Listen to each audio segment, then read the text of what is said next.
Assalamualaikum warahmatullahi wabarakatuh. Perkenalkan, nama saya Nisa Nuraini dari kelas C224 dengan NIM 102246062. Di sini saya akan menjelaskan materi mengenai ekuitas perseroan terbatas untuk tugas UAS akuntansi keuangan menengah. Materi ini membahas tentang ekuitas dalam konteks perseroan terbatas atau PT, yang merupakan bentuk organisasi bisnis yang dimiliki oleh lebih dari 2 orang atau badan hukum melalui penerbitan surat saham. Dalam mendirikan PT, minimal diperlukan 2 orang yang memiliki bagian saham dan harus dibuat dengan akta notaris. Setelah akta pendirian ditandatangani, perusahaan harus mengajukan permohonan kepada menteri untuk mendapat pengesahan. Ekuitas dalam laporan keuangan digambarkan sebagai hak residual bagi pemegang saham setelah dikurangi liabilitas. Ekuitas ini terdiri dari modal disetor, saham biasa, saham preferen, agio saham, dan laba ditahan. Saham biasa merupakan bukti kepemilikan atas perseroan dan dapat diterbitkan dalam bentuk sertifikat. Penerbitan saham dilakukan melalui otoritas yang berwenang, dan saat menerima pembayaran kas dari penjual saham, entitas akan menerbitkan saham tersebut. Nilai nominal saham adalah nilai yang ditetapkan pada akta pendirian dan tidak selalu mencerminkan nilai wajar. Penerbitan saham dengan nominal yang rendah dapat membantu perusahaan menghindari kewajiban kontingensi ketika saham dijual di bawah nilai par. Selanjutnya di sini ada contoh untuk nilai nominal saham. Nilai nominal yang sama dengan nilai wajar saham ketika diterbitkan. Maka nilai saham dicatat pada nilai nominal dengan mengkredit akun modal biasa. Misalkan saham biasa diterbitkan 100.000 lembar dengan nilai nominal 1.500 per lembar. Nilai nominal saham sama dengan nilai wajarnya dan perusahaan menerima kas atas penerbitan saham.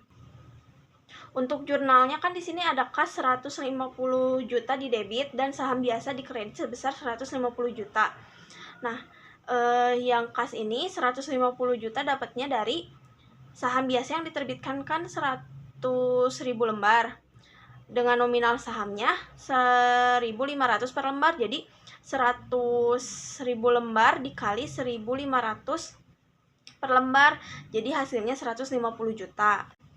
Selanjutnya untuk perlakuan akuntansi untuk agio saham, yakni jika saham biasa diterbitkan kurang dari nilai nominalnya, maka akun agio saham didebitkan. Apabila agio saham memiliki nilai kredit sebelumnya, jika agio saham tidak memiliki saldo kredit, maka jumlah yang dikurangi dari nilai nominal saham akan didebitkan ke saldo laba. Misalkan perusahaan menerbitkan saham tambahan 25.000 lembar yang memiliki nilai nominal 1.500 per lembar. Saham biasa diterbitkan pada nilai 1.250 per lembar. Untuk jurnalnya di sini ada kas sebesar 31 di debit sebesar 31.250. Agio sahamnya 6.250 dan saham biasanya 37.500. Nah, yang kas ini kan 31.250, itu dapatnya dari mana sih? Jadi, yang kas itu dapatnya dari 25 juta dikali kan saham yang diterbitkan pada nilainya itu 1.250, jadi 25.000 dikali 100.250. Jadi hasilnya di 31.250 berada di debit.